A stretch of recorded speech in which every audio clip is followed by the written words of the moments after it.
नमस्कार जय भारत।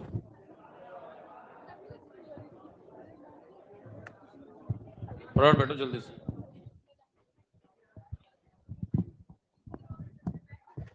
कोलॉस लॉ हो गया था और कोलॉस लॉ के अंदर चलें थोड़ा।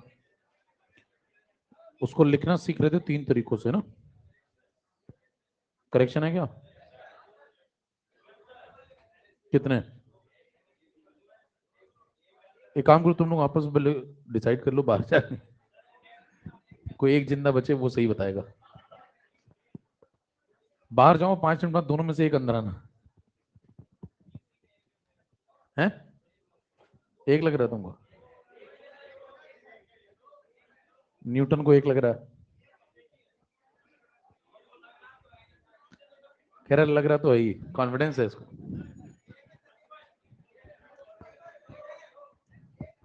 क्लास के बाद भेज देना या दिखा देना। क्लास के बाद आंसर नहीं मैच करा, क्या दिक्कत है? Please go ahead.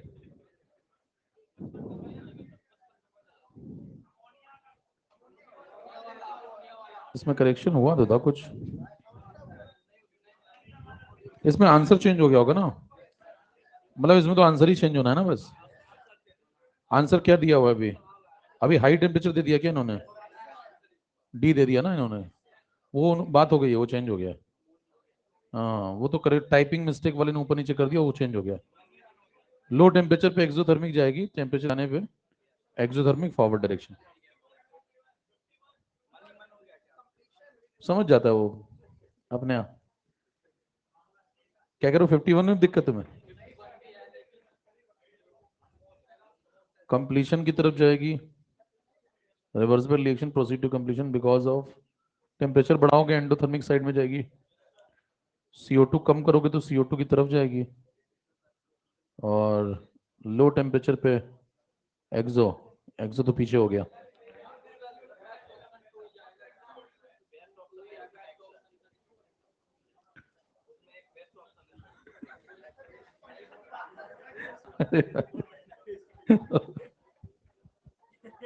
Molecular mass of CO is less than। इससे तो क्या ही होगा, कुछ नहीं होगा। चलो इसमें देख लो, 2 आंसर सही लग रहा है ना हम लोगों को। हाई टेम्परेचर एंडो ठीक है, 2 सही लगे। CO2 स्किप तो भी फॉरवर्ड जाएगी।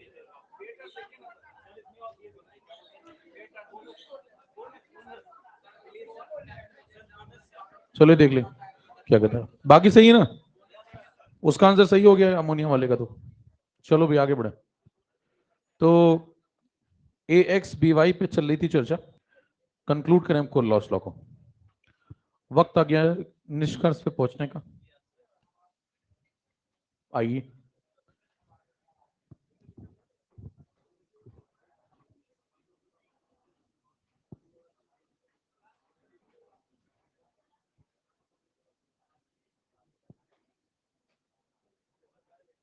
बयान देखें। तीनों बयान एक साथ लिख रहे हैं। बताएं पहला क्या होगा? इक्विवेलेंट का इक्विवेलेंट से कनेक्शन। दूसरा मोलर का मोलर सेक्शन। तीसरा इधर इक्विवेलेंट रखो और उधर मोलर रख दो। 3 डेटा है। अब ध्यान दें, जो दूसरी टाइप की पार्टी होती है जो याद करने वाली होती है LBH सोसाइटी, वो इसको ऐसे याद रखते हैं। कह रहे जब इक्विवेलेंट इक्विवेलेंट दोनों तरफ हो तो 1 1 मल्टीप्लाई किया करो। इसका लॉजिक पता है आपको?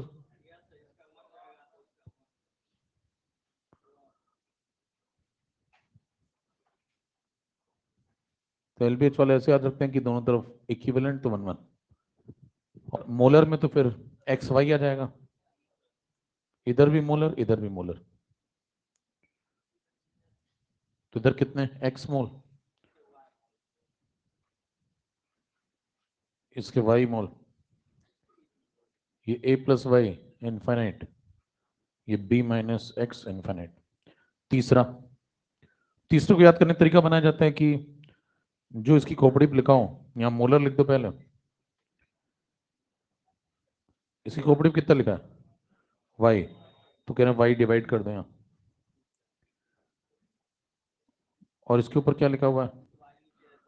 X लिखा हुआ है, तो X डिवाइड कर दो। क्या है ये समझ पा रहे हैं आप? ये 1/n फैक्टर है। तो ये तीसरा तरीका है। तीनों तरीके क्लियर? खींचे। तो जब सवाल पेपर में आएगा तो आपको जल्दी जल्दी लिखने आने चाहिए बिना समय लगाए। इसमें से बेसिक वर्जन है, बाकी दो उसके डिराइव्ड वर्जन है।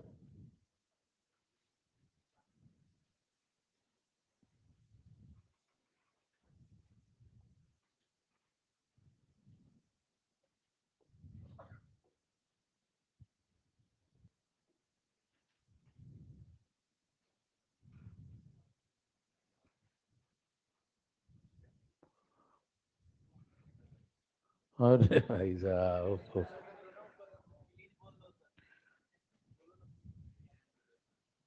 जैसे हो वैसे ही छोड़ दो उसके उसके हालात पे, अगर वो मान नहीं रहा तो।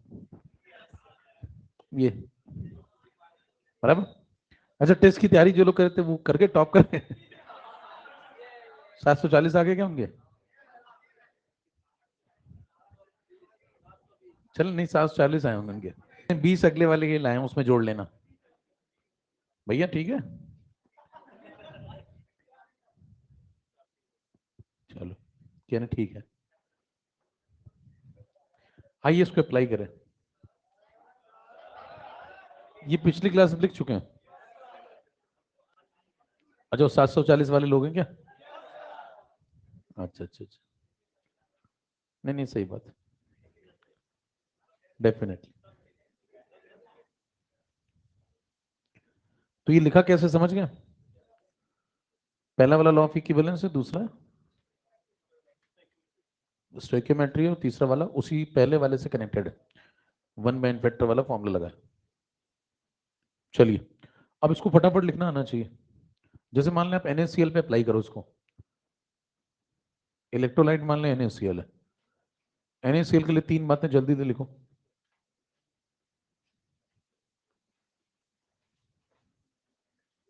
अब NaCl में कोई दिक्कत है नहीं, 1:1 का सबका इन्फेक्टर है, 1:1 का रेशियो भी है, तो कोई दिक्कत ही नहीं है।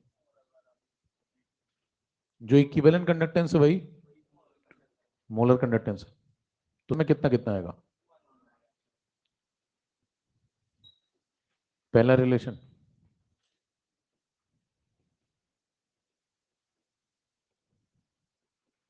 मोलर का मोलर से लिखोगे तो उसमें भी एक एक मोल बनेगा। दूसरा, तीसरा लिखोगे तो तीसरा भी इधर इक्विवेलेंट। जो इक्विवेलेंट है वही मोलर है इस बार, हर व्यक्ति का, क्योंकि सबका इन्फेक्टर वन है। Na+ का इन्फेक्टर भी वन है, Cl नेगेटिव का इन्फेक्टर भी वन है, और NaCl का इन्फेक्टर भी वन है, सबका इन्फेक्टर वन है। अगर आप कोफिशिएंट किसी को दिखाना चाहते हैं तो ऐसे समझा दें उसको। उससे कहो कि देखो मैंने 1 ग्राम इक्विवेलेंट डाला तो इसके कितने ग्राम इक्विवेलेंट बने, एक और इसके एक। इसका 1 मोल डालोगे तो इसका 1 मोल बनेगा, और इसका 1 ग्राम इक्विवेलेंट डालोगे और कन्वर्ट करके लिखोगे तो 1/n इन्फेक्टर, इन्फेक्टर वन है। इधर 1/n इन्फेक्टर, तो इन्फेक्टर इधर भी। ठीक है,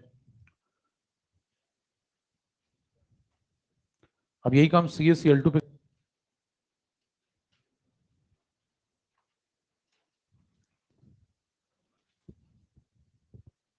CaCl2 पे करेगा।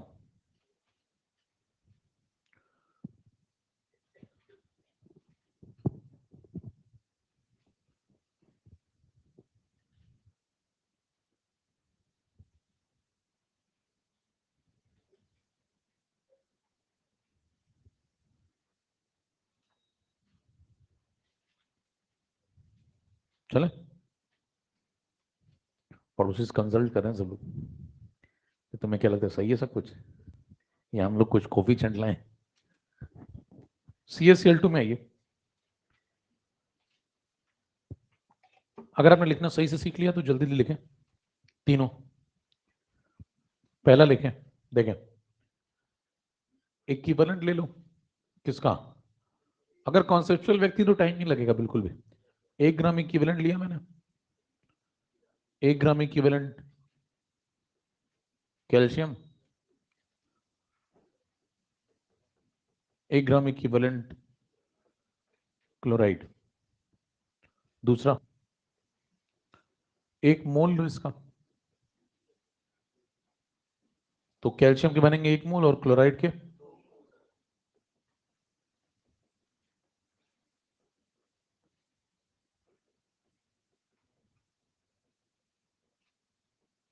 तीसरा इधर इक्विवेलेंट ही रहने दो, उधर मोलर कर दो। इसका एन फैक्टर कितना 2 1/2, इसका एन फैक्टर कितना 1 तो 1/1 खींचे। ये सब खुद से हो जाना चाहिए, मतलब अगर आप देख के बिल्कुल लिख रहे हैं और उसमें भी समय लगा लगा के लिख रहे हैं,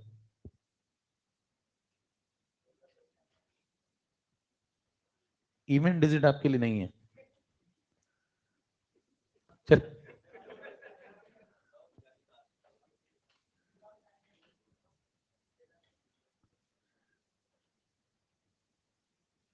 अगला एल्युमिनियम सल्फेट।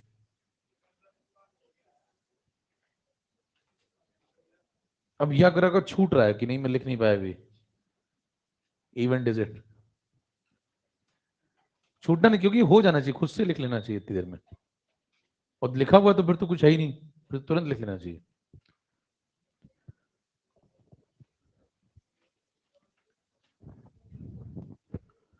चलिए एल्युमिनियम सल्फेट पे 3 बातें बताओ।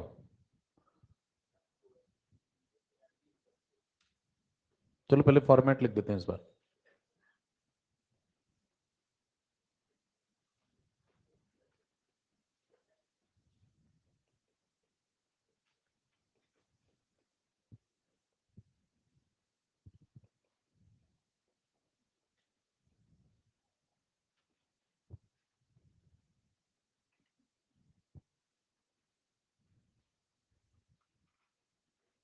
कोफिशिएंट तुम्हें लगाना है।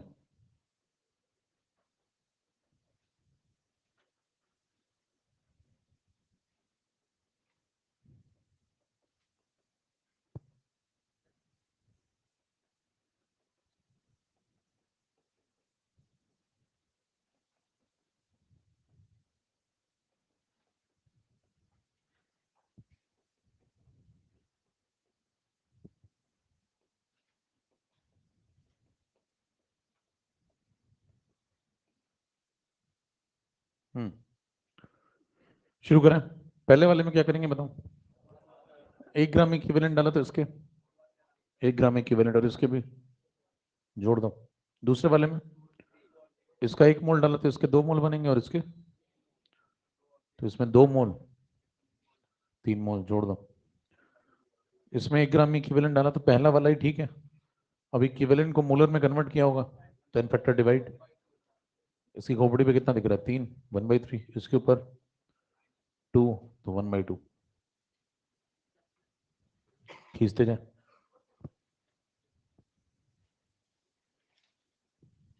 चले तो इसे फटाफट होना चाहिए, इसमें टाइम नहीं लगेगा, क्योंकि इसमें टाइम लगेगा तो बाकी बातें तो इसके आगे की हैं, उसमें क्या करेंगे फिर। ये तो सवाल थोड़ी है, ये तो सवाल की शुरुआत है, लेकिन ऐसे भी सवाल पूछे जाते हैं।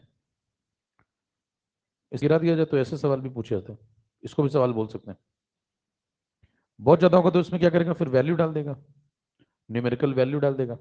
अच्छा कैसे पहचानेंगे कि मोलर कंडक्टेंस दिया हुआ है या फिर इक्विवेलेंट कंडक्टेंस दिया हुआ है। यूनिट देख लेंगे, मोल इनवर्स हो लास्ट में तो मोलर है, ये नाम लिख दिया उसने मोलर कंडक्टेंस, समझ में आई गया।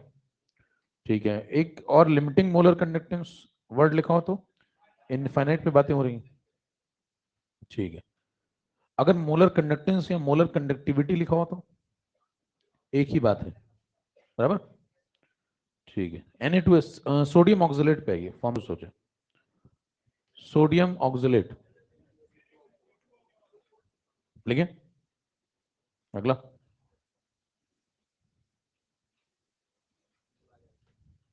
सोडियम ऑक्सलेट, खाता ही नहीं खुल्ला भाई, खाता नहीं खुल्ला लोगों का। पहली लाइन क्या लिखूं, कहीं तो कुछ भी लिखते रहते हैं, लगना चाहिए दूर से कुछ लिख रहा है यार। हैं, पता नाम लिख रहा हूँ किसी, क्या सुनीता सुनीता सुनीता सब, हेल सुनीता हेल सुनीता। देखिए, तो तुम्हें पता होगा। अब देखो, सोडियम ऑक्सलेट फॉर्मूला बताओ भैया। Na2, ठीक है।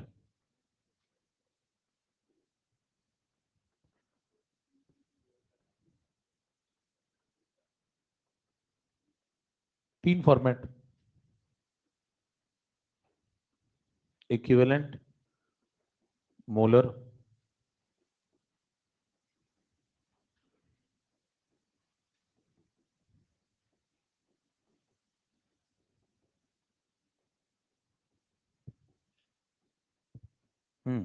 चेक करें। सबसे पहले इसका एक इक्विवेलेंट डालेंगे तो 1 1 ग्राम इक्विवेलेंट बन जाएगा। तो 1 ग्राम इक्विवेलेंट किसका बना दो, कैटायन का। कैटायन कौन है, और 1 ग्राम इक्विवेलेंट किसका बना दो,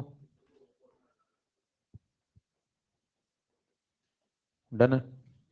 दूसरे पे है, इसका 1 मोल डालेंगे तो जब ये टूटेगा 1 मोल तो क्या बनाएगा, 2 मोल सोडियम और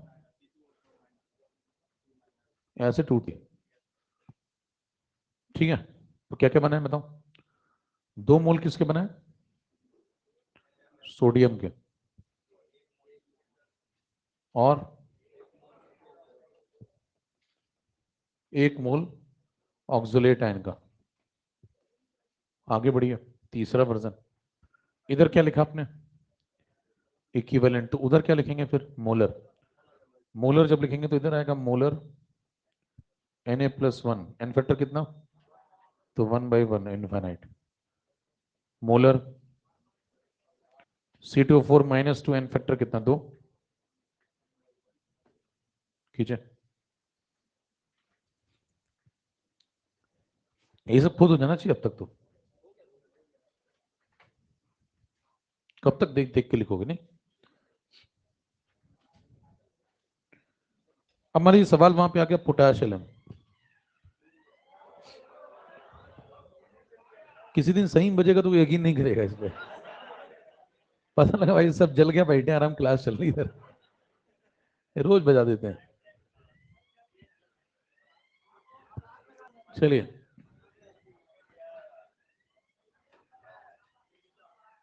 पोटाशियम।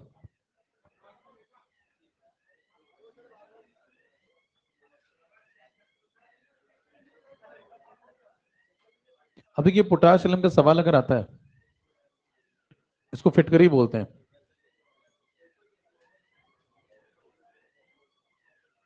अरे ठीक है, देखो ये, इसको बोलते हैं फिटकरी, है ना, पोटाशियम। पुरुष प्रयोग, देखो मान गए ना, ये बोल दिया करो तो ठीक है, तो मान जाएगा। चेक करता है वो। देखिए, पोटाशियम इसका नाम है फिटकरी। फिटकरी प्राय पुरुष प्रयोग करते हैं दाढ़ी बनाने के बाद। अब आजकल का पता नहीं, लेकिन अब देखिए,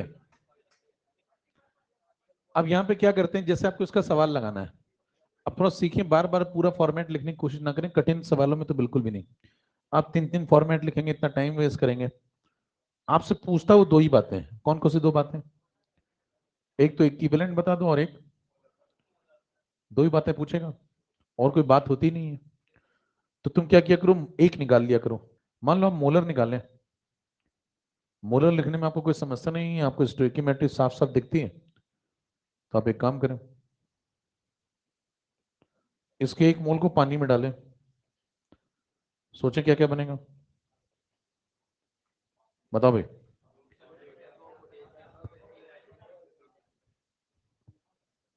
इसको तोड़ोगे 1 मोल को तो क्या क्या बनेगा बताओ, पहले KTOC4 को तोड़ दो, फिर इसको तोड़ दो,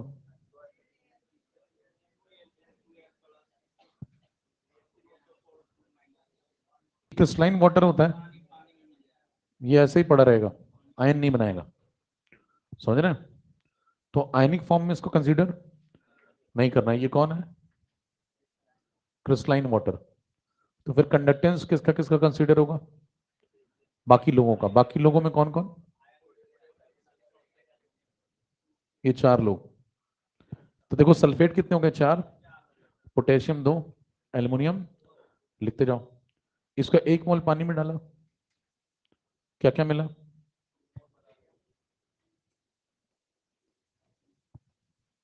दो मोल पोटेशियम, और पहले एल्युमिनियम पे आ जाए।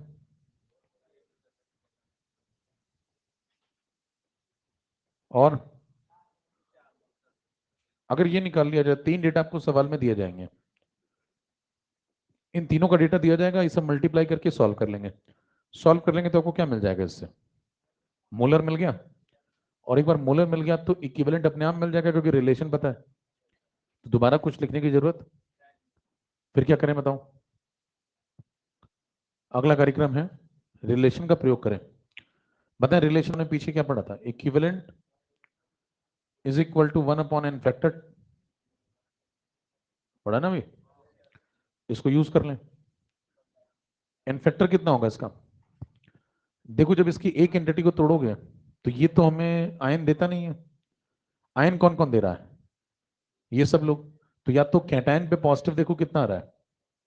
देखो यहां से कितना पॉजिटिव आ रहा है? 2 का पॉजिटिव, यहां से 6 का पॉजिटिव, दोनों को जोड़ो तो 8 का पॉजिटिव। अगर एनायन से देखोगे तो भी यहां से देखो 2 का नेगेटिव, और यहां से 6 का नेगेटिव, ओवरऑल 8 का नेगेटिव। तो 8 पॉजिटिव 8 का नेगेटिव, तो एन फैक्टर कितना है इसका?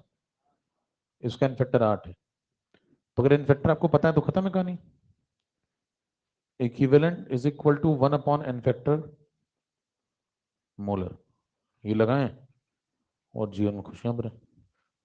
तो बताइए दोनों में से एक निकल गया तो दूसरा निकालने की जरूरत अलग से नहीं है, उसी में हो जाएगा। खींचे।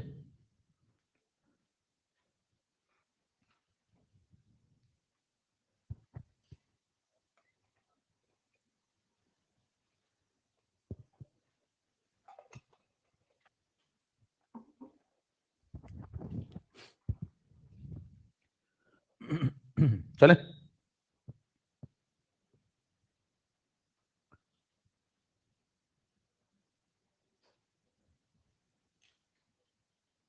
सवालों पे आइए। अरे ठीक है, तो दोनों में से एक निकाल लिया, दूसरा अपने आप निकल आएगा।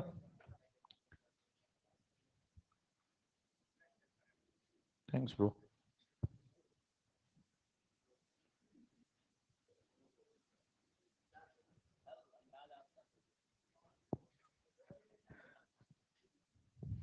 Hundred percent. आओ सवाल लगाते हैं।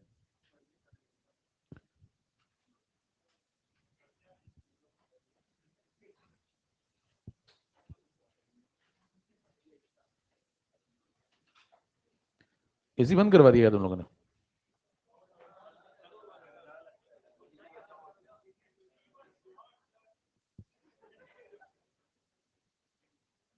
चलो सवाल लगो इसी बात में। 6 नंबर लगाओ, इसी बात पे हो जाए। सवाल जल्दी से नोट करें।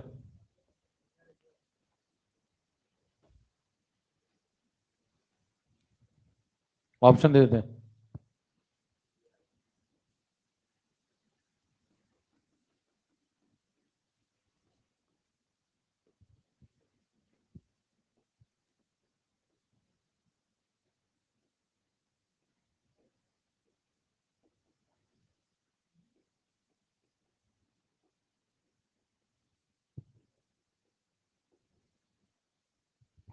खींचे।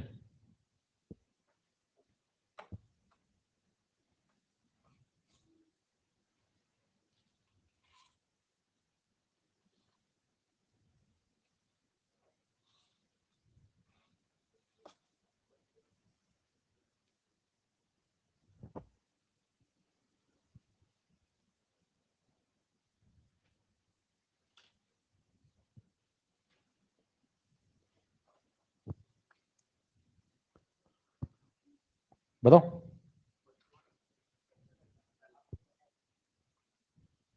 कितना पहला आ गया? दूसरा? तीसरा? चौथा? सवाल नोट कर लो पहले मुंह खोल के, बाकी ठीक। मुंह खोल के ज्यादा समझ में आता है।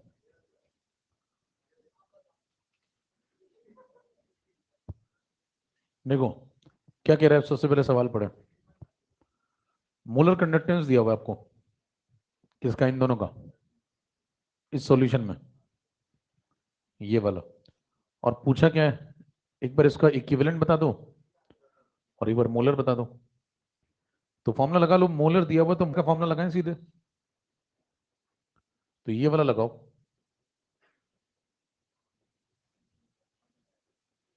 मोलर इज इक्वल टू, इसको तोड़ोगे तो कितने मोल बनेंगे बताओ एल्युमिनियम के? 2 मोल सल्फेट के,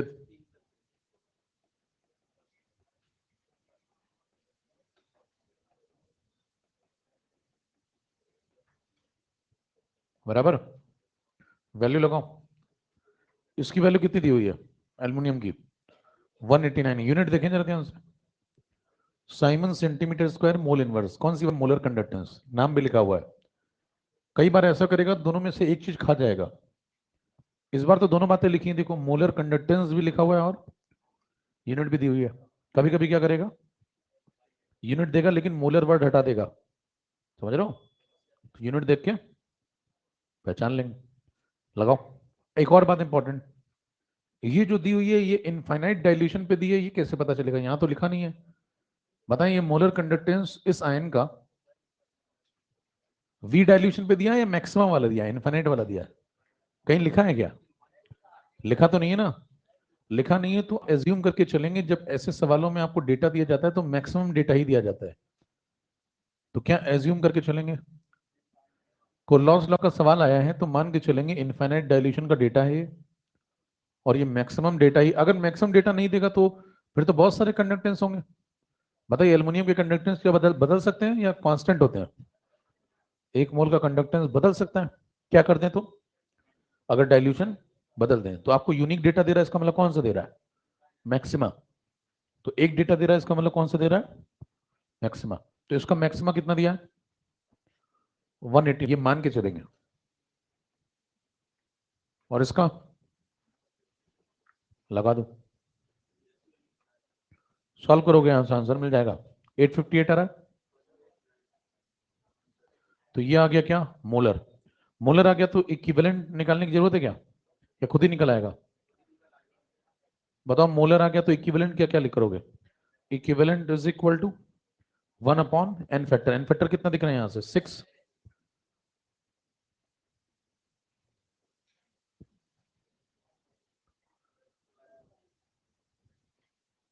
858 डिवाइड 6, 143।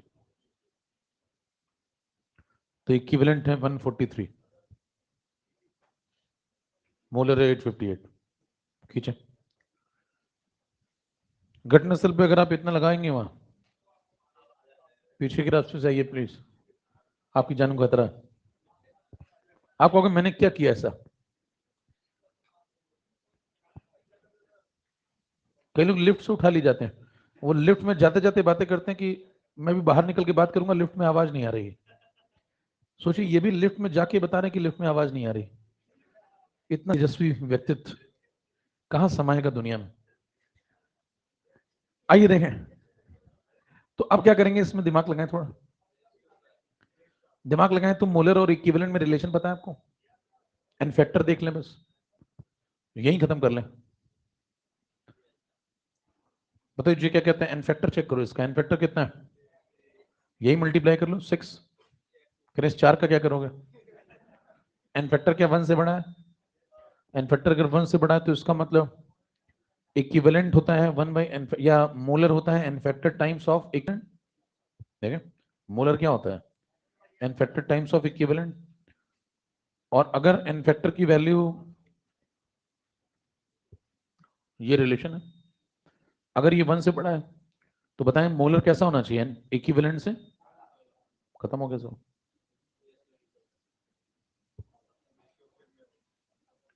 तो बताइए मोलर बड़ा होना चाहिए, तो इधर वाले आंसर क्या होने चाहिए? बड़े होने चाहिए। बराबर तो नहीं चलेगा, बराबर तो बिल्कुल भी नहीं चलेगा, ये छोटा हो गया, गलत। सही है। खींचे, कुछ भी सॉल्व करने की आवश्यकता नहीं, थोड़ा एनालिसिस करें, कहानी खत्म। और अक्सर ऑप्शन ऐसे ही आते हैं। अगला सवाल लगाने से पहले हे डालें application.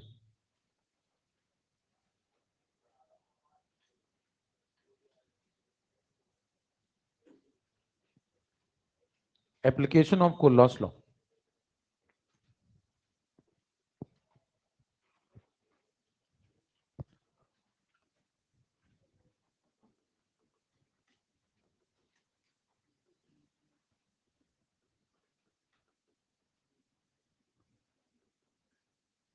App number 1 to find out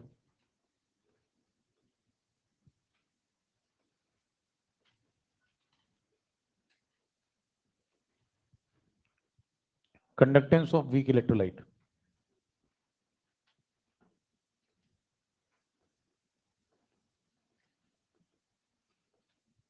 at infinite dilution। अब कोलॉस लॉ है तो सारी बातें इनफाइनाइट डाइल्यूशन पे ही हो रही हैं, अंडरस्टूड है। पहला एप्लीकेशन ये है, कमजोर का इनफाइनाइट डाइल्यूशन पे क्या कंडक्टेंस होगा, वो क्या निकल गया? अभी तक नहीं निकला है, क्योंकि ध्यान दें वीक इलेक्ट्रोलाइट का जो कंडक्टेंस था वो एक्स्ट्रापोलेशन मेथड से नहीं आया था, और नहीं आया था तो इसीलिए तो हमने एक कानून नया बनाया, कौन सा? बराबर। तो इसका प्रयोग करके हम क्या निकालेंगे? वीक का डेटा निकालेंगे। उसके लिए हमें और डेटा की जरूरत पड़ेगी, जैसे क्वेश्चन लिखें।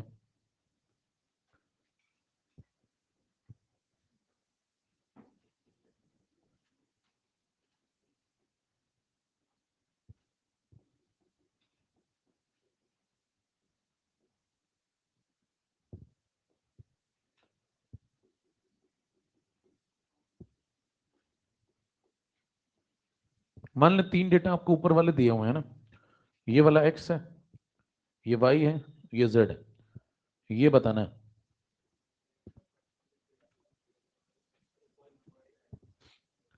ये एप्लीकेशन है। आप समझे? पहली चीज तो जो पहले 3 दिए हैं, अगर आप लॉजिकल व्यक्ति होंगे तो सवाल पे टूट ना पड़े, पहले समझ लें थोड़ा, देखते ही मत टूट पड़ा करें। ये जो पहले 3 है वो स्ट्रॉन्ग इलेक्ट्रोलाइट है। कैसे हैं? तो कोई पूछे कि स्ट्रॉन्ग इलेक्ट्रोलाइट का डेटा तुम दोगे, कह रहे हाँ, इसकी वैल्यू देंगे, इसकी देंगे, इसकी देंगे। कह रहे कहां से दोगे? तो इसकी वैल्यू आपको दे रहा होगा, वो कहां से? Extrapolation method. लैब से तो सब वैल्यू आती है, एक्स्ट्रापोलेशन मेथड से, है ना? तो बताइए एक्स्ट्रापोलेशन से कौन सी 3 वैल्यू दे दी उसने? पहली, दूसरी, तीसरी। किसकी दे दी वैल्यू? स्ट्रॉन्ग की। वीक की क्यों नहीं दे पाया? क्योंकि उसमें एप्लीकेबल नहीं था। बात समझ रहे हैं? और देखें एसिटिक एसिड कैसा है? Weak electrolyte.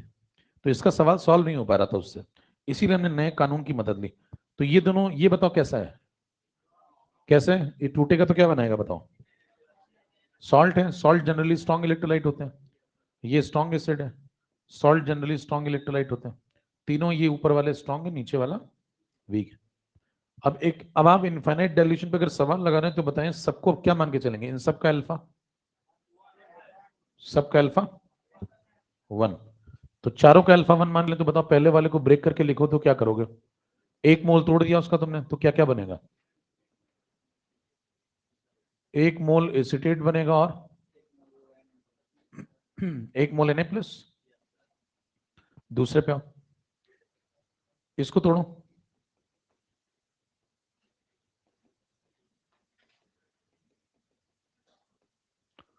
1 मोल H+, 1 मोल Cl-। तीसरे पे आओ, इसको तोड़ो, पूरा टूट जाएगा 100%। 1 मोल Na+, 1 मोल Cl-। चौथे वाले को तोड़ो, ये भी 100% टूटेगा। चौथा वाला क्यों 100% टूटेगा समझ रहे हैं? क्योंकि अल्फा 1 लेके चल रहे हैं, 100% डिसोसिएशन सभी का इनफाइनाइट डाइल्यूशन पे। तो इसको भी तोड़ डालो, तो ये क्या बनाएगा? 1 मोल एसिटेट पूरा बनेगा भैया, समझ रहे हैं बात? तो इसको लिखने का बहुत आसान कार्यक्रम है, लेकिन कैसे लिख रहे हैं वो समझ रहे हैं?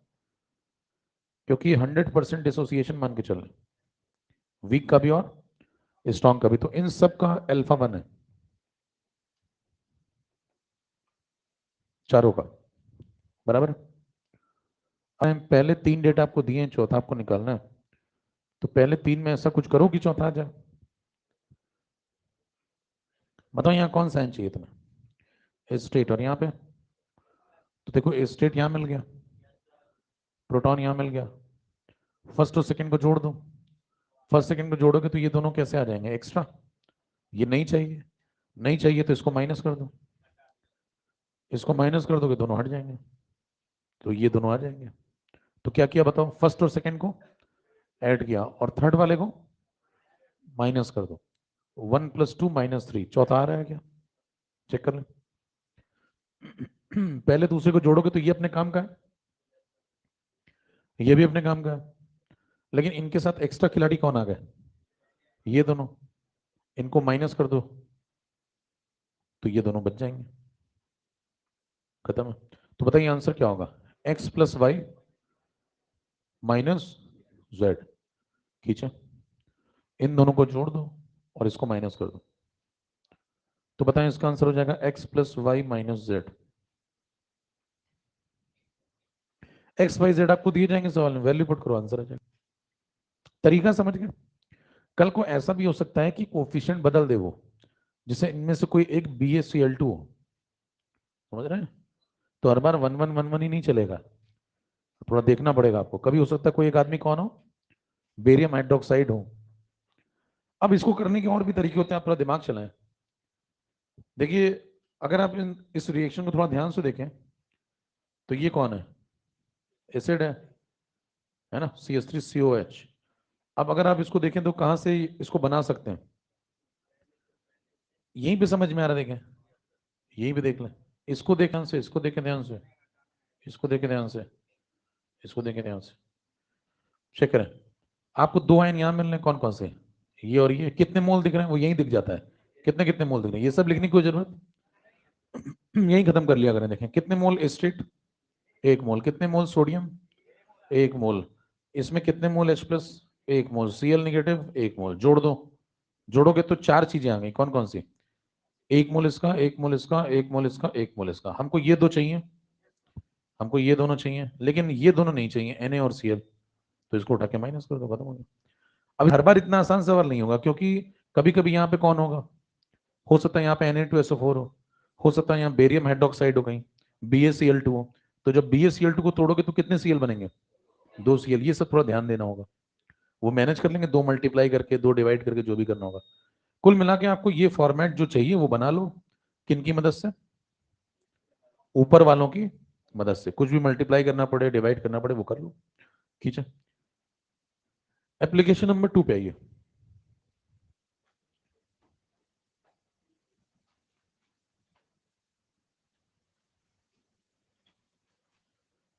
To find out alpha,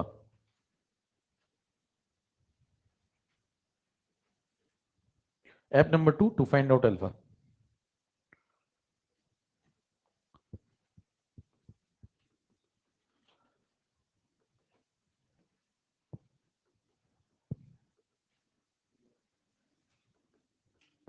alpha मतलब डिग्री ऑफ डिसोसिएशन या डिग्री ऑफ आयनाइजेशन,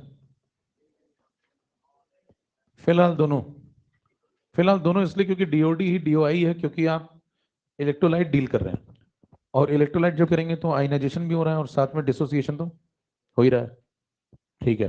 तो बात एक ही है, दोनों में से कुछ भी पूछें एक ही बात है, आगे बढ़िए। आपसे कहता है अल्फा को डिफाइन करो, क्या चीज होती है alpha, number of mole, chemical equilibrium पढ़ चुके भैया, number of mole ionised from 1 mole, ionise भी बोल सकते हैं, डिसोसिएटेड भी बोल सकते हैं, क्योंकि चीजें देखिए जब आयनाइज हो रही तो डिसोसिएट तो हो ही रही है ना। तो 1 मोल में से कितने मोल आयनाइज हो गए या कितने मोल डिसोसिएट हो गए, दोनों कुछ भी लिखें सही है, वही अल्फा है, ठीक है। अब बताएं, अगर आपको अल्फा को डिफाइन करना है तो और समझे थोड़ा, जैसे आपने पहले पढ़ा हुआ है अल्फा के बारे में। मान लो कोई रिएक्टेंट है, उससे प्रोडक्ट बन रहा है, इसके 1 मोल थे, 1 में से 0.2 गए, तो अल्फा कितना, अल्फा होता है 0.2/1, 1 में से 0.2 गया तो अल्फा कितना 0.2/1 का मतलब क्या है? 0.2 क्या चीज है? जितना टूटा है ना? और 1 चीज है जितना वो मैक्सिमम टूट सकता था। ध्यान दें, जैसे ऊपर आपने क्या लिखा हुआ, ऊपर आपने लिखा है कि कितनी हकीकत है, कितना वाकई टूट रहा है ना? और नीचे आप लिख रहे हैं कितना मैक्सिमम टूटने के बारे में ये सोच सकता था। ये कितना मैक्सिमम टूटने के बारे में सोच सकता था? एक, क्योंकि एक से ज्यादा टूटेगा नहीं, क्योंकि डेफिनेशन ही कितने में बेस्ड है, बराबर है। तो ऊपर क्या लिखते हैं, हकीकत, और नीचे फसाना। जैसे मान लीजिए आपने सोचा कि मेरे ऊपर आपने हकीकत देखी और नीचे फसाना देखा, आपने कहा 720 आएंगे, ऊपर आए 72, एक जीरो हट गया, तो अल्फा समझ कितना हो गया 1/10, 0.1। हेलो, तरीका समझ गए? ऊपर क्या लिखनी है बस आपको, हकीकत, और नीचे। तो ये अल्फा को समझने का दूसरा तरीका है। अब देखिए ऊपर हकीकत का क्या मतलब है, समझने का दूसरा तरीका देखें। ये जो तरीका हमने यहाँ ढूंढा है, इसी से अल्फा को डिफाइन करेंगे। ऊपर आप लिखेंगे नंबर ऑफ आयंस जो वाकई वो प्रोड्यूस कर रहा है, प्रोड्यूस्ड बाय एन इलेक्ट्रोलाइट। और नीचे क्या लिखेंगे, टोटल नंबर ऑफ आयंस जो वो दे सकता था मैक्सिमम। अच्छा, मैक्सिमम क्या दे सकता था? जो उसके अंदर है प्रेजेंट इन इलेक्ट्रोलाइट। तो बताइए किसी इलेक्ट्रोलाइट में जितने आयन प्रेजेंट होंगे वही तो मैक्सिमम। मैक्सिमम आपको क्या देगा अपने अंदर से निकाल के? जो उसके अंदर होंगे मैक्सिमम। तो जितने प्रेजेंट है वो नीचे लिख दो, और जितने प्रोड्यूस कर रहा है वो ऊपर लिख दो। तो ऊपर आपने क्या लिखा देखो, ये जो हकीकत थी ये ऊपर लिख दिया, कितने प्रोड्यूस कर रहा है, और नीचे क्या लिख दिया, जितना वो मैक्सिमम प्रोड्यूस करने के बारे में सोच सकता था। हकीकत upon Fasana is equal to alpha. इसी बात को थोड़ा और घुमाएं, बताएं कितने आयन वो प्रोड्यूस कर रहा है। जितने आयन वो प्रोड्यूस करेगा वो किससे कनेक्टेड हो जाएगा, वही जाके आगे चल के आपको कंडक्टेंस देगा। तो ये क्या हो गया, कंडक्टेंस। कौन सा वाला कंडक्टेंस? हकीकत वाला। और नीचे मैक्सिमम जो कंडक्टेंस वो दे सकता था इनफाइनाइट डायल्यूशन पे, मतलब कौन सा वाला, फसाना। तो अल्फा को देखिए फिर से डिफाइन करते हैं। ऊपर लिख दिया मैंने मोलर कंडक्टेंस जो उसने दिया वाकई, और नीचे जो बड़ी बड़ी बातें वो करता था कि अगर इनफाइनाइट डायल्यूशन हो जाए तो मैं ऐसा कर दूंगा। कभी होता ही नहीं हो, समझ रहे हैं? जैसे कभी गाना सुनिए, तेरे वास्ते फलक से मैं चांद तरल, पड़ोस की दुकान से जो है ब्रेड नहीं ला पाएगा बाद में वो, उसमें भी समस्या आएगी। और यहाँ चांद तारे की बात हो रही, तो ऊपर जो ब्रेड लाना है वो क्या है, वो हकीकत है।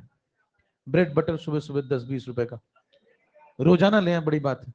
और नीचे जो बड़ी बड़ी कवि बातें कर रहे हैं तेरे वास्ते, है ना? तो अल्फा समझ पा रहे हैं उसका? ये सत्य है, देखिए सत्य को समझिए। नहीं, जरूरी नहीं कि हर चीज आपने स्वयं एक्सपीरियंस की हो। आप मरे नहीं लेकिन मृत्यु के बारे में जानते हैं।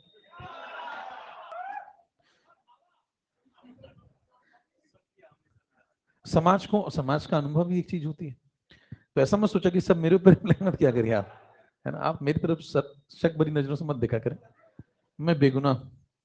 अब देखिए ऊपर आप क्या लिखेंगे, मोलर, नीचे इक्विवेलेंट। तो इसी तरीके से आप चाहें तो ऊपर इक्विवेलेंट लिख सकते हैं, कौन सा वाला, जो वाकई मिला, और नीचे कौन सा वाला, जो वो बड़ी बड़ी बातें करता था। बस बस बस, भावुक नहीं होना है। अब ध्यान दीजिए, अब देखिए दो प्रकार के लोग होते हैं, यहां पे समझिए थोड़ा। यहां जब मैं ऊपर लिख रहा हूं तो ऊपर क्या लिख रहा हूं, मोलर, और नीचे क्या लिख रहा हूं, मोलर। कंपैरिजन एक जैसी चीजों का होगा, ऊपर वी डायल्यूशन नीचे इनफाइनाइट। अच्छा, इक्विवेलेंट का भी रेशियो वही होगा जो मोलर का रेशियो होगा। क्यों? क्योंकि इलेक्ट्रोलाइट सेम है, तो एन फैक्टर तो इसका एक्स वाई होगा। तो जो मोलर का रेशियो होगा वही इक्विवेलेंट का भी रेशियो होगा, क्योंकि इसको जब इसमें कन्वर्ट करोगे तो भी एक्स वाई का फैक्टर आएगा, इसको इसमें कन्वर्ट करोगे तो भी एक्स वाई का फैक्टर आएगा, वो कट जाएगा, बराबर। तो आप चाहें तो मोलर के रेशियो से निकाल सकते हैं, और चाहे तो कोई पूछे ये बात कहां से आई, ये बात कहां से आई, तो आप कहेंगे ये बात यहां से आई। कह रहे ये बात कहां से आई, तो ये बात यहां से आई। भाई कितना कंडक्टेंस उसने दिया वो किससे कनेक्टेड है, कितने आयन उसने दिए, कितना मैक्सिमम कंडक्टेंस वो दे सकता था वो कहां से आया, कितने आयन वो मैक्सिमम दे सकता था, ये बात यहां से आई। कहीं ये बात कहां से आई, ये बात यहां से आई, और ये बात तो अल्फा का बेसिक मीनिंग है, ये यहां से आई। सांप देखने कैसे आया? पहले इसको समझा आपने, अल्फा की जो परिभाषा है उससे आपने ये बात समझी, फिर आप यहाँ आए, फिर आप यहाँ गए, और फिर यहाँ होते हुए यहाँ पर डस लिया। सांप की पूंछ से सर की तरफ जाइए, देखिए कॉन्सेप्ट दिख रहा है बराबर।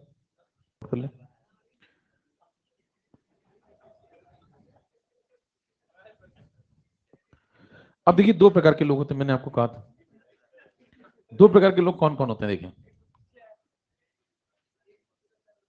एक होते हैं स्ट्रॉन्ग इलेक्ट्रोलाइट, एक होते हैं वीक इलेक्ट्रोलाइट। देखिए जैसे स्ट्रॉन्ग इलेक्ट्रोलाइट और वीक इलेक्ट्रोलाइट में अंतर समझिए। एक ऐसा आदमी होगा वो कहेगा मैं लाऊंगा 720, और वो ले भी आता है 720। तो अगर बताइए नीचे भी 720 और ऊपर भी 720 है ना, तो ऊपर और नीचे मामला कट जाएगा। अल्फा की वैल्यू कितनी? 1। वो कैसा आदमी है? Strong electrolyte. दूसरे सुनिए, बातें कितनी करता था और आए 72, 1/10, तो उसका अल्फा कैसा हो गया? 0.1। वो कैसा इलेक्ट्रोलाइट है? वे। तो क्या ये फॉर्मूला किस पे लगता है, स्ट्रॉन्ग पे या वीक पे? दोनों पे। दोनों में अंतर बताएं। स्ट्रॉन्ग में हकीकत ही फंसाने के बराबर होती है, इसीलिए उसका अल्फा 1 होता है। वीक में क्या होता है? ये दोनों में बड़ा अंतर होता है, इसीलिए उनका अल्फा 1 से काफी। तो ये फॉर्मूले आप किस पे लगाते हैं? दोनों पे। स्ट्रॉन्ग और वीक में अंतर, और यहां से समझिए। बताइए स्ट्रॉन्ग क्या करता है? जितने आयन वो प्रोड्यूस कर रहा है वही उसका मैक्सिमम है, जितने वो प्रोड्यूस कर सकता था मैक्सिमम वही वो कर देता है, इसीलिए दोनों कट जाते हैं। ये 1 में से कितना चला जाता है? 1, तभी तो ये 1 और 1 कट जाते हैं और वो क्या बन जाता है? Strong electrolyte. वीक में बस क्या होता है? वीक में यहाँ 0.2 होगा तो नीचे 1 होगा, तो ये बहुत छोटी वैल्यू होगी और नीचे वाली डिजिट बड़ी होगी। ये यहाँ भी होगा, वही यहाँ भी होगा, तो बन जाएगा क्या? Weak electrolyte. तो फॉर्मूला दोनों में सेम ही है, फर्क दोनों के काम में है। फॉर्मूला दोनों में लगा यहाँ पे, ठीक है।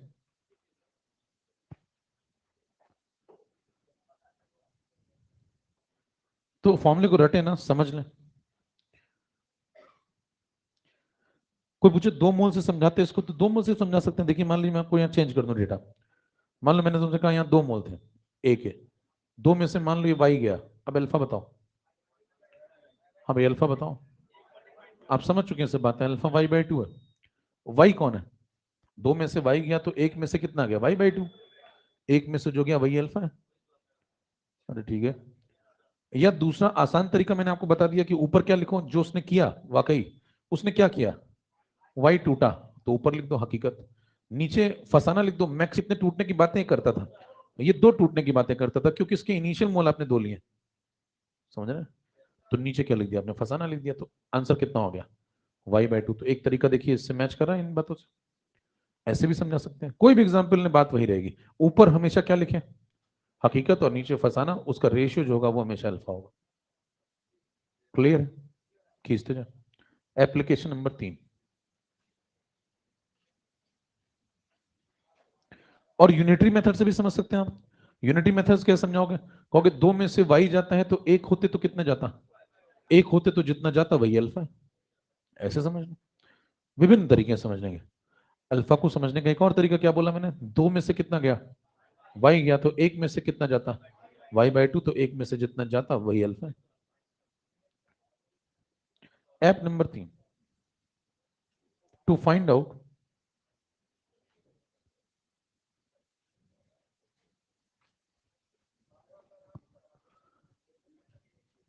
बताओ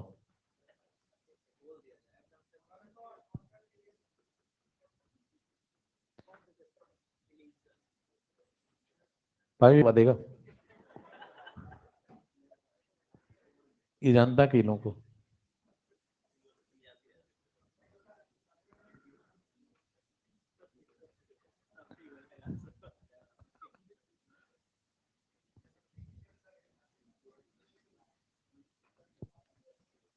अगला लो भाई, टू फाइंड आउट के dissociation constant of weak electrolyte.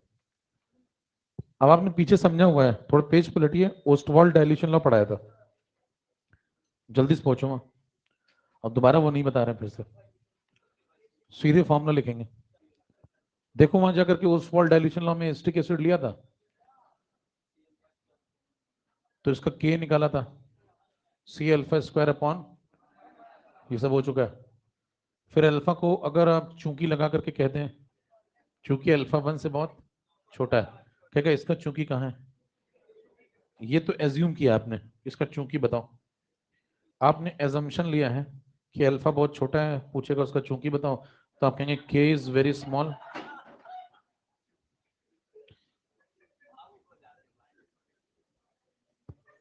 बराबर। कहेगा तुम्हें कैसे पता? कहेंगे के की वैल्यू देखो। तुम क्या इमोशनल हो जाते हो? ये नहीं समझते बच्चों ने पढ़ा, सिंस सिंस पढ़ते हो तुम लोग इंग्लिश मीडियम वाले। देखिए तो ये जैसे के की वैल्यू बहुत छोटी है, इसीलिए आपने अल्फा को 1 से बहुत छोटा माना और यहाँ नेग्लेक्ट कर दिया। तो के की वैल्यू अप्रोक्सीमेट कितनी आ जाएगी? C alpha square. बताएं के निकालने के लिए आपको कितनी बातें पता होनी चाहिए? दो बातें। एक तो आप क्या ढूंढेंगे? सी, और दूसरा क्या? अल्फा। तो सी वो आपको प्रश्न में दे देगा और अल्फा आप यहां से ढूंढेंगे। देखें, अल्फा के लिए आपको इन डेटा की मदद लेनी होगी और इन डेटा की मदद लेकर के हम अल्फा निकालेंगे, फिर वो अल्फा निकाल करके यहाँ पुट कर देंगे, सी लगा देंगे, के निकल आएगा। इससे जो आंसर आएगा वो अप्रॉक्स होगा। अगर आपको एग्जैक्ट निकालने का मन करे तो इससे निकालें, लेकिन इससे निकालने में तकलीफ होगी क्योंकि कैलकुलेशन कठिन होगा। लेकिन ये आपको एग्जैक्ट आंसर देगा और ये आपको अप्रॉक्स आंसर देगा। प्रश्न में कौन सा आंसर टिक किया जाए, अप्रॉक्स या एग्जैक्ट, वो ऑप्शन पर निर्भर करता है।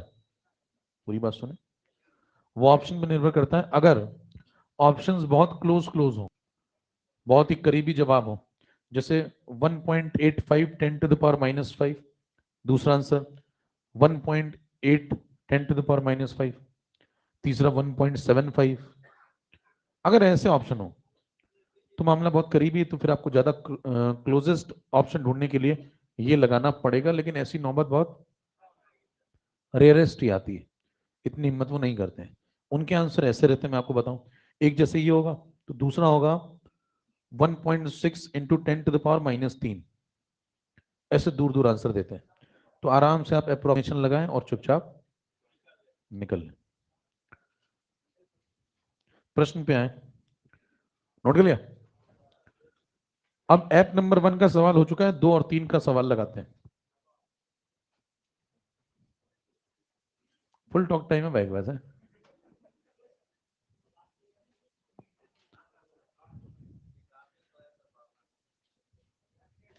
ये शर्ट कहां से लाते हो तुम? प्रिंटिंग घर में कर रहे हो इसकी?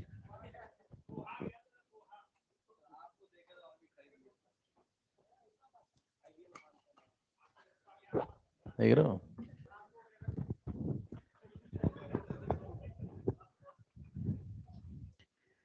लगाओ भैया, बस बस बस बस हो गया। ऑप्शन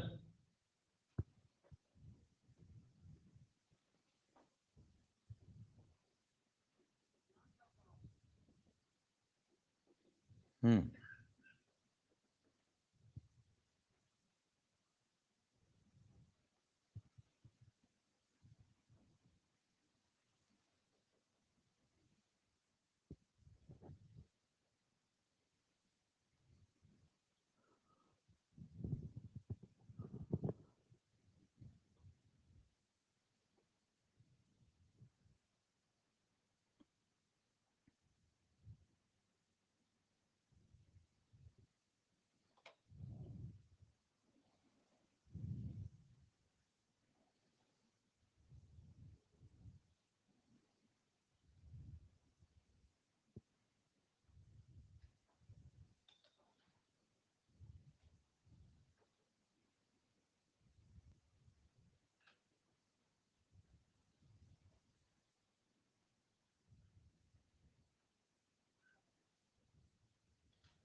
बताओ भाई,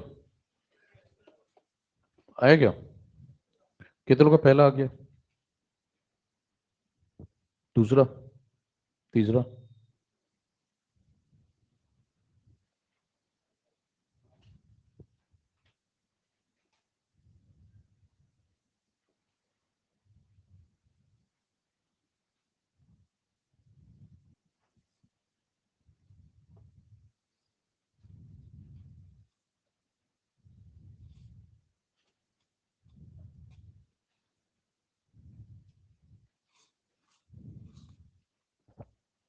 चेक करोगे क्या कह रहा है सवाल में? कह रहा है कि इलेक्ट्रोलाइटिक सॉल्यूशन है किसका? 0.1 मोलर AB का, और उसका कप्पा दिया हुआ है स्पेसिफिक कंडक्टेंस ये, ठीक है।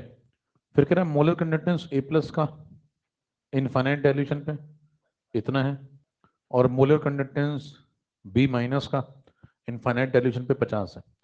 अब ये बताओ कि अल्फा कितना है इस 0.1 मोलर AB का? तो अल्फा निकालने का तरीका पीछे आपको बताया गया। अल्फा यहां से निकालें, इस रेशियो से भी निकाल सकते हैं, इससे भी निकाल सकते हैं, जो आसान पड़े। तो बताएं अल्फा इज इक्वल टू ये लगा दें, मोलर V मोलर इनफाइनाइट हकीकत फसाना। ये किसका? AB का। ये भी किसका? AB का। पहला वाला कहां से डालोगे? पहला वाला निकालने के लिए आपको फॉर्मूला मिला हुआ है, कौन सा वाला? ये वाला। ये फॉर्मूला आप डेफिनेट डाइल्यूशन पे लगाते हैं, समझ रहे हैं? ये फॉर्मूला लगता है डेफिनेट डाइल्यूशन पे, क्योंकि M डेफिनेट होता है वहां पे।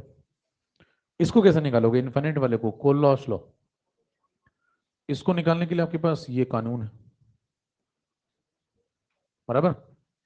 ये कानून का मतलब इन दोनों को जोड़ दें, molar conductance of A+ infinite plus molar conductance B- infinite, दोनों को जोड़ दें, इससे आ जाएगा ये।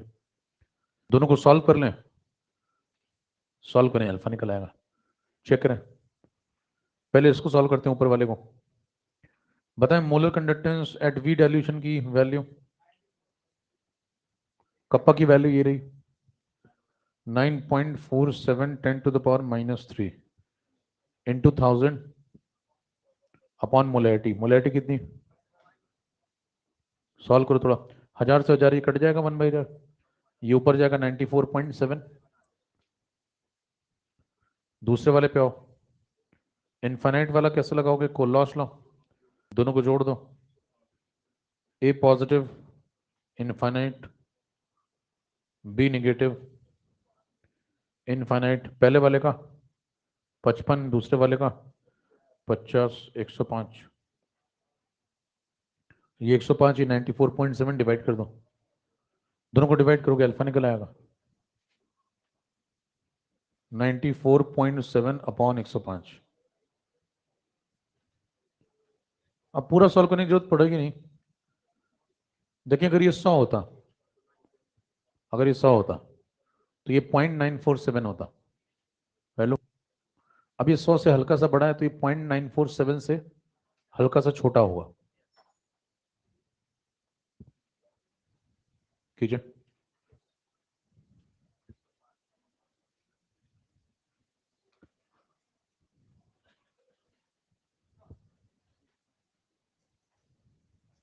और अगर आपको यकीन नहीं हो रहा तो और बहुत सारे तरीके होते हैं। देखिए पहली चीज तो 1 से छोटा होगा तो समझ में आता ही है, 1 से छोटे सारे ऑप्शन देगा वो, आपको एलिमिनेट करना आना चाहिए। आपको एलिमिनेट करने के तरीके देखें। देखिए 94.7 है, पहला तरीका मैंने क्या बताया, अगर ये 100 होता नीचे वाला, तो अगर ये 100 होता तो ये 0.947 होता, ये 100 से थोड़ा सा बड़ा है, तो ये पूरा आंसर 0.947 से थोड़ा सा, तो थोड़ा छोटा का मतलब ये भी कंफ्यूज कर सकता है आपको, ये भी कंफ्यूज कर सकता है। और क्लोज जाना है तो ऐसे सोचिए 94 का डबल कितना होता है? चलो कर नहीं पा रहे तो ऐसे सोच लो, मतलब 105 से तो बड़ा ही होगा ना काफी, ठीक है। तो बताएं अगर यहाँ 94.7 का नीचे डबल होता, मान लो इसका डबल 94.7 इंटू 2, बराबर, तो फिर मामला 1/2 होता, 0.5। लेकिन ध्यान दें यहाँ उसके डबल से छोटी वैल्यू, अगर यहाँ इसका दोगुना होता है ना, 180 185 जैसा मामला होता मान लो यहाँ, तब मामला ये 1/2 यानी कि 0.5 आता। लेकिन ये उससे काफी छोटा है, तो 0.5 से आंसर कैसा होगा? बड़ा। तो अल्फा कैसा होना चाहिए? 0.5 से, 0.5 से बड़े अभी भी दो ऑप्शन है, तो फिर आपको मतलब 0.5 कम से कम ये दो तो काट ही देने चाहिए। अब जो दो ऑप्शन है उसमें थोड़ा सोच लें आप, अगर बहुत क्लोज होता तो फिर हम पूरा सॉल्व करते, नहीं तो हमें समझ में आ रहा है कि ये 100 मानते हुए इसको 0.947 से हल्का सा छोटा टिक करके निकल जाएगी, बराबर। इसके आगे सॉल्व करने का सेंस बनता नहीं, इतना है ठीक है, समझ में आ रहा है। अगर बहुत क्लोज हो जाए आंसर, जैसे 0.9, 0.91 हो जाए, तब फिर आप पूरा सॉल्व करें। ऐसी नौबत आती नहीं है, और ऐसी नौबत आ जाएगी, इतनी फूटी किस्मत लेके जा रहे हो तो क्या पता स्कूटी पंचर हो जाए तुम्हारे एग्जाम पहुंचने से पहले, पहुंचो ही नहीं फिर तो नहीं।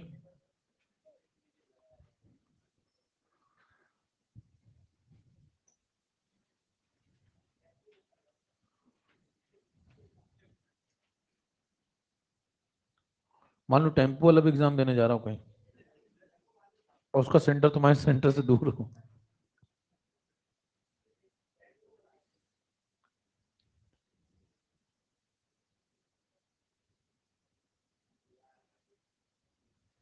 अगला लगाए।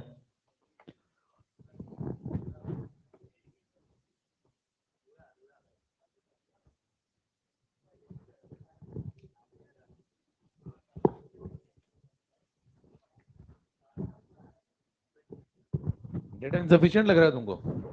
अच्छा है, तुम कर दो पूरा फिर। क्या करोगे इसमें, कहानी लिखोगे अपनी?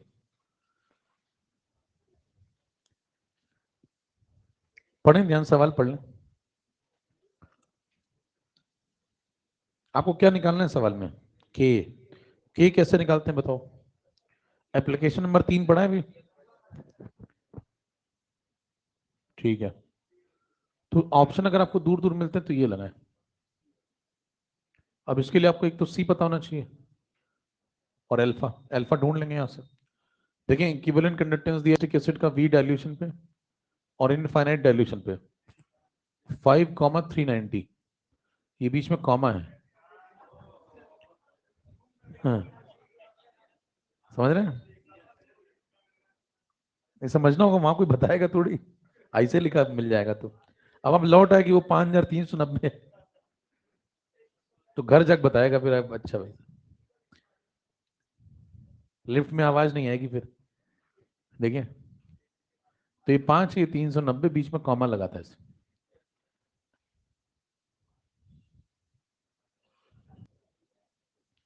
अच्छा बताएं, इक्विवेलेंट लगाएं या मोलर लगाएं? कुछ भी लगाओ, इनफेक्टर 1 है, ये बोलना चाहिए था आपको।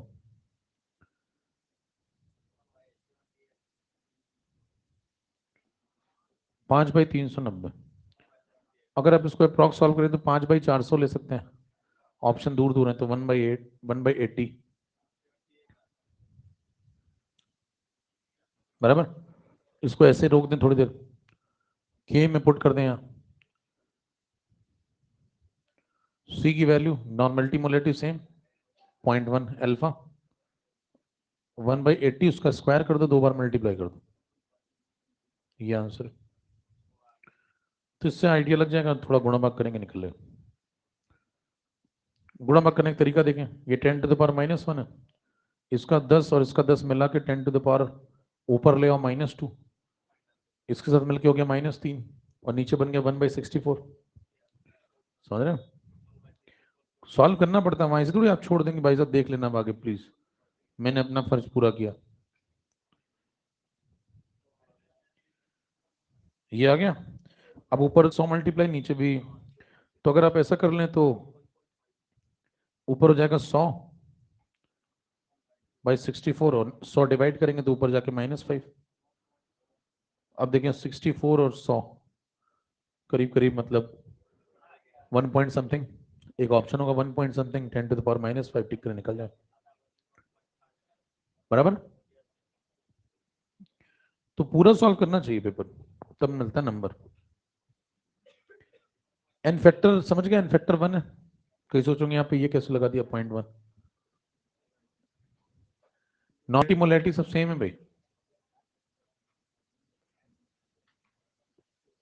चलिए, एप्लीकेशन नंबर 4,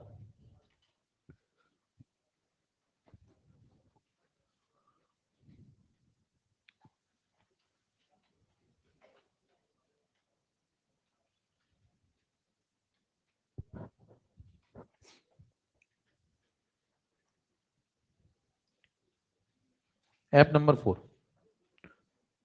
रिटर्न में लें। बोलने की स्थिति में है नहीं, आप सुनाई नहीं पड़ेगा तो समझ नहीं आएगा तुम्हें, फिर रिटर्न में बातें क्या करें।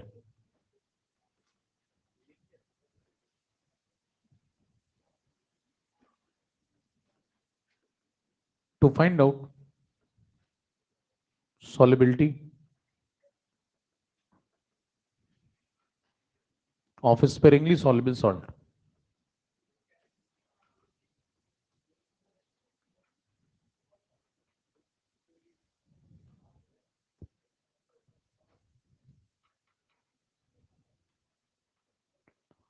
देखिए समझे, सबसे पहले यहाँ पे स्पेरिंगली शब्द का प्रयोग हुआ है, तो आयनिक में पढ़ते हैं इसको। आयनिक में एक हिस्सा पढ़ते हैं जहां पे हम पढ़ते हैं स्पेरिंगली सॉल्युबल सॉल्ट के बारे में, वहां पे केएसपी वगैरह निकालते हैं, थोड़ी जानकारी होनी चाहिए उसकी।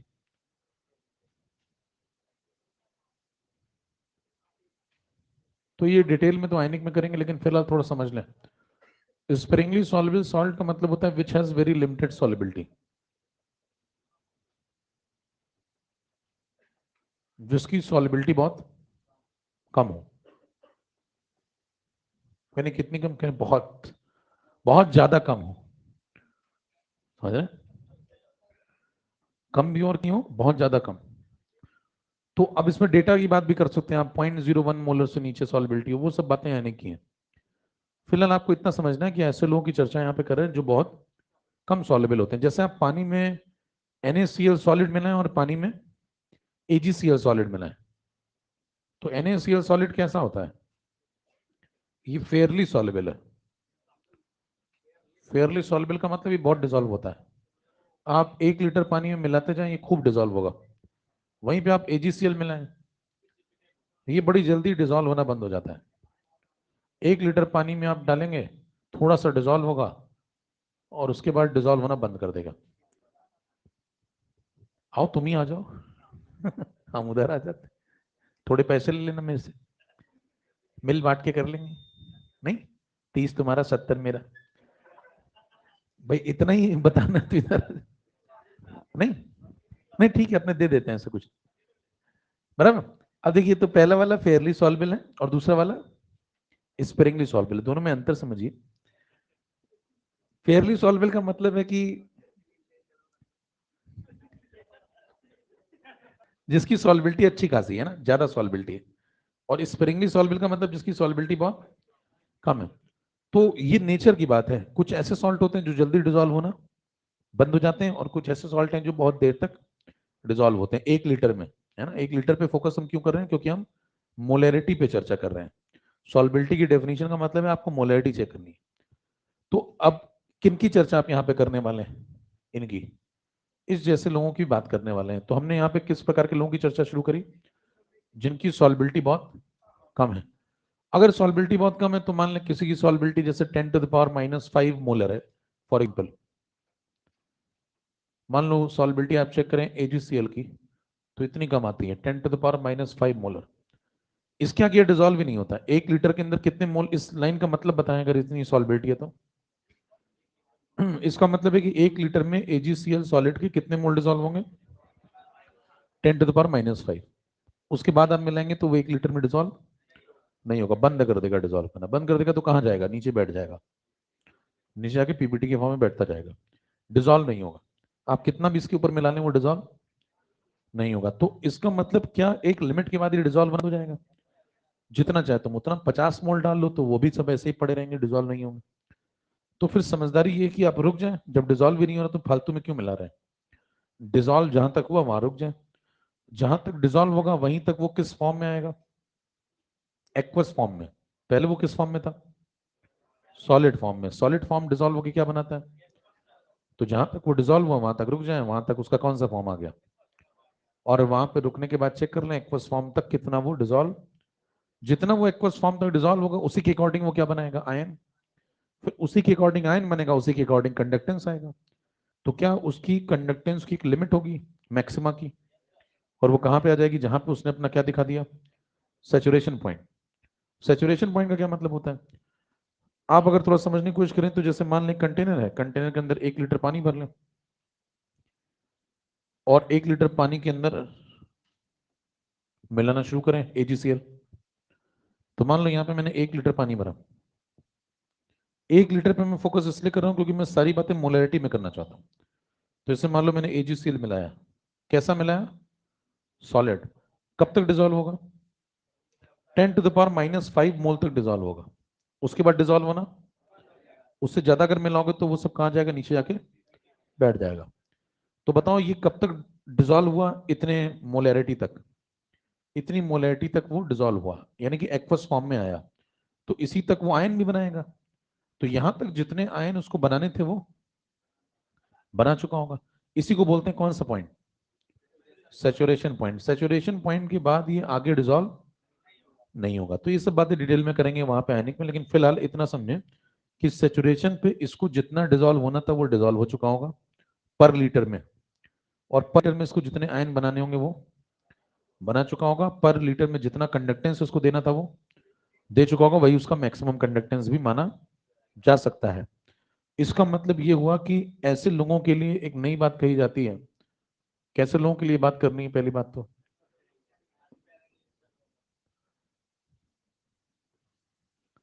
तो मान लें उसका सवाल आया आपके पास AgCl जैसे लोगों का, उसने सवाल में लिख दिया AgCl solid sparingly soluble salt है, इस पे बताओ।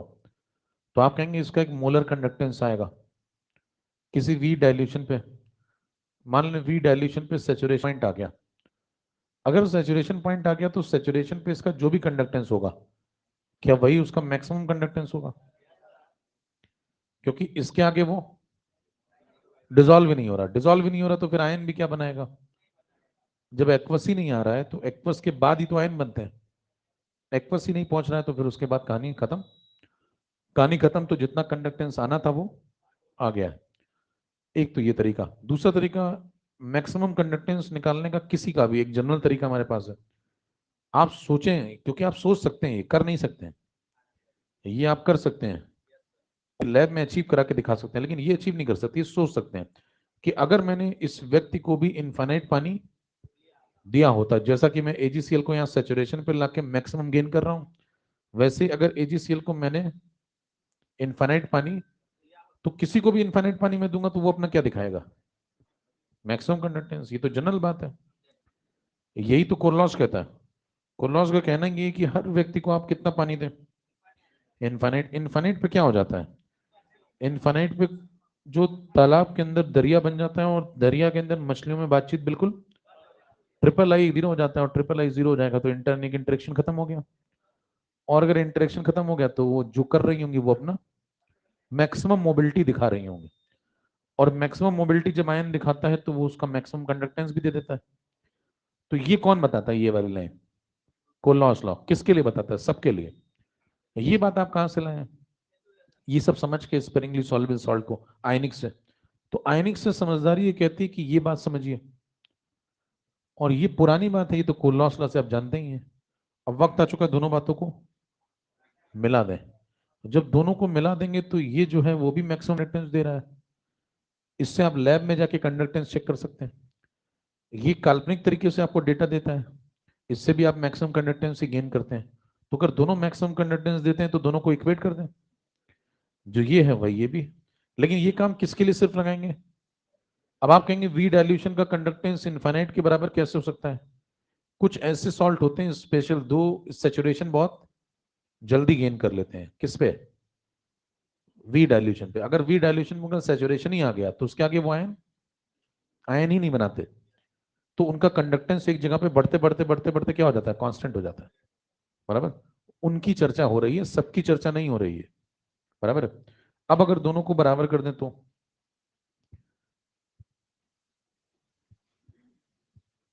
तो बताएं, वी डाइल्यूशन पे सैचुरेशन आना चाहिए, लेकिन सैचुरेशन पॉइंट का जो कंडक्टेंस है वो लिख लो, मान लो AgCl का। और दूसरा क्या लिख लो? इनफाइनाइट डाइल्यूशन पे कंडक्टेंस लिख लो। क्या ये दोनों कंडक्टेंस आपको मैक्सिमम कंडक्टेंस देंगे? और अगर ये दोनों मैक्सिमम कंडक्टेंस देंगे तो इनमें से दोनों को कनेक्ट करके आप ऐसा लिख सकते हैं कि मैक्सिमम कंडक्टेंस निकालने के इस सवाल में हमारे पास कितने तरीके आ गए? दो तरीके। बराबर। अब इनमें से कोई भी एक तरीका लगा के दूसरे से आप उसको इक्वेट कर दें। इसको कैसे निकाल सकते हैं? इनफाइनाइट पे आप यहाँ पे कोलॉस लॉ लगा दो। कोलॉस लॉ क्या कहता है? थोड़ी देर के लिए भूल जाओ कि ये कुछ है, ये जनरल कॉन्सेप्ट लगाएं आप कोल्लॉस लॉ का। तो इनफाइनाइट पानी किसको दें? सिल्वर आयन को। और इनफाइनाइट पानी किसको दें? क्लोराइड आयन को। तो दोनों आयन अपना क्या देंगे? Maximum conductance. जब वो दोनों आयन अपना मैक्सिमम कंडक्टेंस देंगे तो उनके मैक्सिमम कंडक्टेंस को ऐड कर दो, तो इसका मैक्सिमम कंडक्टेंस आ जाएगा, वही लिखा हुआ है। ये एक तरीका है। दूसरा तरीका क्या कहता है? क्योंकि ये स्पेरिंगली सॉल्युबल आदमी है तो इसका सैचुरेशन पॉइंट ले आओ।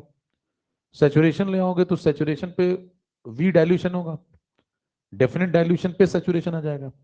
डेफिनेट पे क्यों आ गया? बाकी तो इनफाइनाइट पे लाते हैं कंडक्टेंस मैक्सिमम, ये डेफिनेट पे क्यों आ गया? क्योंकि इसका सैचुरेशन ही डेफिनेट पे आ जाता है, बाकियों का सैचुरेशन डेफिनेट पे नहीं आता है। ध्यान दें, सिर्फ इसका सैचुरेशन वी डाइल्यूशन पे आ जाता है। तो इस पे आप फॉर्मूला लगा सकते हैं। वी डाइल्यूशन पे क्या फॉर्मूला लगाते हैं? Kappa into 1000 upon. लेकिन ये बात आप तभी सही मानेंगे ऊपर वाली जब यहाँ पे क्या आया हो। तो यहाँ पे कप्पा भी कौन सा लगेगा? सैचुरेशन आने पे जो कप्पा है वो लगाएं। यहाँ मोलैरिटी भी कौन सी लगेगी? ऐसी वैसी कोई मोलैरिटी नहीं, सैचुरेशन आ गया उस समय क्या मोलैरिटी है वो लगाएं। तो इसका मतलब आप ये कह सकते हैं कि ये वाली बात और ये वाली बात सेम सेम है। और इधर वाली बात को देखें ध्यान से, ये वाली बात और ऊपर वाली बात भी सेम सेम है, बराबर। और ये इन सब के बराबर है। तो ये सब बातें एक दूसरे के बराबर है। एक आखिरी, मोलैरिटी एट सैचुरेशन पॉइंट का नाम ही सॉल्युबिलिटी है। अगर कोई पूछे कि सॉल्युबिलिटी की परिभाषा बताओ, किसके लिए? Solubility of any sparingly soluble salt. मान लो आपके पास एक स्पेरिंगली सॉल्युबल सॉल्ट है AgCl जैसा, आपको बतानी है उसकी सॉल्युबिलिटी की डेफिनेशन। तो आप कहेंगे मोलैरिटी एट सैचुरेशन पॉइंट निकाल लो। सैचुरेशन पे जो मोलैरिटी होगी वही उसकी सॉल्युबिलिटी होगी। ध्यान दें, ऐसा क्यों? क्योंकि सैचुरेशन जब आ गया उस समय उसकी कुछ ना कुछ मोल डिजॉल्व हो गए होंगे। जितने 1 लीटर में डिजॉल्व हुए वो ढूंढ लो, वही मोलैरिटी। उसके आगे वो डिजॉल्व होगा ही नहीं। तो उस समय तक जितना वो डिजॉल्व हो गया वही उसकी सॉल्युबिलिटी, उसके आगे वो डिजॉल्व ही नहीं होगा। तो सॉल्युबिलिटी क्या होती है? सॉल्युबिलिटी होती है मोलैरिटी एट सैचुरेशन के अलावा और भी 2 पॉइंट होते हैं, एक अनसैचुरेशन, एक सुपर सैचुरेशन। लेकिन आपको कहां पे रुकना है? सैचुरेशन पे जाके चेक करें। किसी भी जगह पे मत चेक करें। आप ये ना सोचें कि मैं कभी भी मोलैरिटी निकाल लूं और वो सॉल्युबिलिटी हो जाएगी। सॉल्युबिलिटी तभी मोलैरिटी के बराबर होगी जब मोलैरिटी कब निकाली गई हो। तो जब तक वो डिजोल्व हो रहा है उसको डिजोल्व करो, जब वो डिजोल्व होना बंद हो जाए वहां रुक जाओ। उस पर चेक करो 1 लीटर में कितने मोल अभी तक डिजोल्व हुए हैं। वो क्या है? वो मोलैरिटी एट सैचुरेशन है और वही सॉल्युबिलिटी है। और एक बार आप ये बात समझ गए तो फिर यहाँ मोलैरिटी एट सैचुरेशन की जगह क्या लिख सकते हैं? तो इसका एक नया फॉर्मूला आ गया, कप्पा इंटू 1000 अपॉन सॉल्युबिलिटी। यहाँ सॉल्युबिलिटी किसकी जगह लिखा हुआ है? Molarity eight saturation. कप्पा कौन सा लगाओगे? सैचुरेशन वाला, ये ध्यान रखना है क्योंकि कप्पा भी बदल रहा होगा।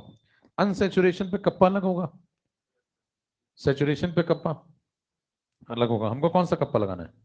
सैचुरेशन वाला। अब बताएं कितनी बातें बराबर हैं? ये सब बातें बराबर हैं। ये वाली इसके बराबर है, ये वाली इसके बराबर है, ये इसके बराबर है और ये इसके बराबर है और ये इसके बराबर है। तो ये सब आपस में बराबर है। समझ रहे हैं? कितने लोग हैं टोटल? चेक करें, 1 2 3 4 5 6। ये 6 लोग सब आपस में बराबर है। इन 6 में से अगर किसी एक ने भी मुंह खोल दिया तो सबकी वैल्यू आ जाएगी। तो लॉजिक कहां शुरू किया? पहले मैंने कहा ये सैचुरेशन ढूंढो, सैचुरेशन पे जो कंडक्टेंस होगा वो क्या होगा? Maximum conductance. और किसी का भी मैक्सिमम कंडक्टेंस निकालने का जनरल तरीका क्या होता है? उसको इनफाइनाइट पानी दे दो। तो ये दोनों बातें बराबर हो गई। और ये बराबर हो गया इसके किस लॉ से? कोलॉस लॉ से। ये इसके बराबर हो गया जनरल कॉन्सेप्ट से। मोलैरिटी एट सैचुरेशन को हमने क्या लिख दिया, तो ये फिर इसके बराबर हो गया। समझ रहे हैं? तो ये कितनी बातें आपस में बराबर हैं? ये 6 बातें आपस में सब बराबर है। अब इसमें सवाल कैसा आएगा? सवाल आएगा कि वो आपको ये डेटा देगा, कोलॉस लॉ का एप्लीकेशन है ना ये। तो ये डेटा देगा, कहेगा क्लोराइड को जब इनफाइनाइट पानी देते हैं तो क्लोराइड आयन का मैक्सिमम कंडक्टेंस इतना है। जैसे पीछे देखें आपको A+B- का मैक्सिमम कंडक्टेंस दिया था, वैसे इसका भी दे देगा। हर आयन का अपना एक मैक्सिमम कंडक्टेंस होता है। तो B- का दिया आपको, ए प्लस का दिया है, वैसे किसका दे देगा? Ag प्लस का दे देगा और Cl माइनस का दे देगा। तो बताओ इसका दे देगा, इसका दे देगा, दोनों को जोड़ दो। तो जोड़ देंगे तो क्या ये आ जाएगा? जो आएगा वही मैक्सिमम कंडक्टेंस होगा। और मैक्सिमम कंडक्टेंस निकालने का एक नया तरीका हमारे पास स्पेरिंगली में होता है कि सैचुरेशन पॉइंट पे कंडक्टेंस चेक कर लो। तो फिर अगर वो आ गया तो फिर ये भी आ गया, और ये आ गया तो फिर ये आ गया, और ये आ गया तो फिर ये आ गया। तो अगर इसकी वैल्यू आ गई तो इसमें कप्पा सैचुरेशन दिया जाएगा, यहां पुट कर दो तो सॉल्बिलिटी आ जाएगी। एक बार सॉल्बिलिटी आ गई तो सॉल्बिलिटी निकालनी थी, चेक करो।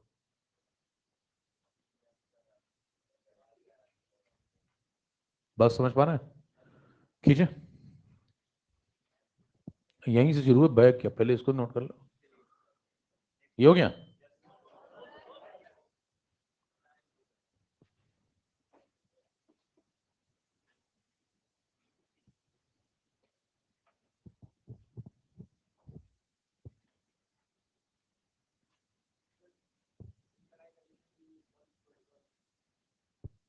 इनफाइनाइट डाइल्यूशन तो एक काल्पनिक बात है। पहली बात, ये सॉल्ट एक लिमिट की, जैसे 1 लीटर में कितने मोल डिजोल्व होंगे इसके, उसके बाद डिजोल्व ही नहीं होगा, कितना मिला लो। हम सारी बात किस पे कर रहे हैं? 1 लीटर पे। 1 लीटर पे क्यों कर रहे हैं? अच्छा तुम ये सोचोगे कि 2 लीटर में, अच्छा मान लो अगर 1 लीटर में ये 10⁻⁻5 मोल डिजोल्व हुआ, तो 2 लीटर में भी इतना ही डिजोल्व होगा क्या? 2 लीटर में सैचुरेशन आएगा तो इतना ही डिजोल्व होगा? नहीं, इसका डबल डिजोल्व होगा, इसका डबल डिजोल्व होगा। लेकिन मोलैरिटी कितनी होगी?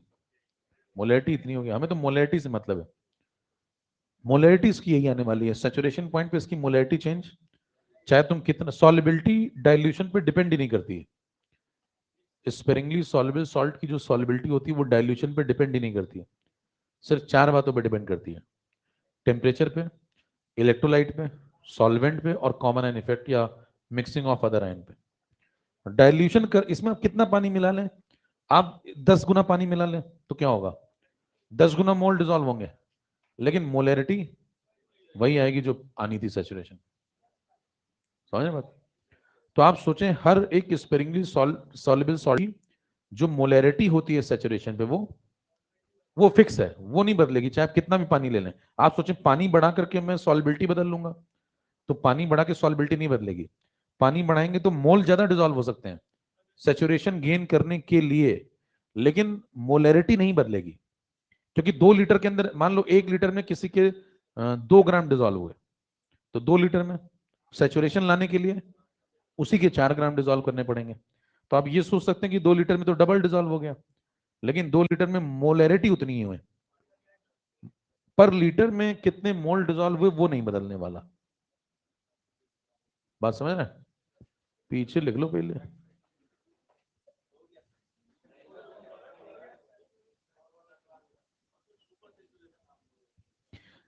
सुपर सैचुरेशन बाद में चर्चा करेंगे उस आयनिक की बात।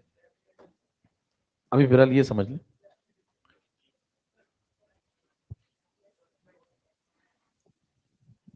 अब इसे सवाल जो आएगा वो करेंगे तब बात ज्यादा समझ में आएगी। तो अभी समय नहीं है, लेकिन एक सवाल चलते चलते आप देख सकते हैं, जैसे कि ये देखें, इसको देख लें केवल। देखिए इक्विवेलेंट कंडक्टेंस किसका दिया हुआ है, ठीक है। तो ये जो 2 डेटा वो लाया, वो कहां से लाया होगा? इनफाइनाइट पानी दिया होगा इसने, किसको? इसको और इसको।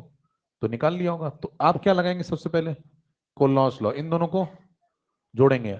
अच्छा, इनका जो इक्विवेलेंट होगा वही इनका मोलर भी होगा, एन फैक्टर दोनों का 1 है।